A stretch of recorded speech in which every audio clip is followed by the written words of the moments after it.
Hello everyone, আসসালামু আলাইকুম। আশা করি সবাই ভালো আছেন। সবাইকে অনেক অনেক শুভেচ্ছা রইল। তো বিকেলে বা দুপুরে আপনারা যেটি দেখতে পেয়েছিলেন সেটি ছিল এই হাঙ্গর পিক। অনেকে আমাকে জিজ্ঞেস করেছিলেন, ভাইয়া এটি কি এআই কিনা?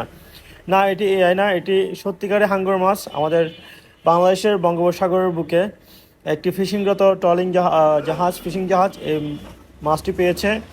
প্রায় এটির ওজন প্রায় আমাকে বলেছিল 10 টন। সো এদের দুইটা এসেছিলো, 20 টনের মতো। তো একটাই 10 টন ওজন। তো আপনারা দেখতে পাচ্ছেন এই বিশাল বড় হাঙ্গর। এই হাঙ্গরটি জালের মধ্যে ধরা পড়েছে এবং জাহাজের ট্যাগে তোলা হয়েছিল। পরে এটিকে সবাই মিলে রশি দিয়ে এবং কার্গো হুকের মাধ্যমে টেনে আবারও পানিতে ফেলে দেওয়া হচ্ছে, কারণ হাঙ্গরটি জীবিত ছিল।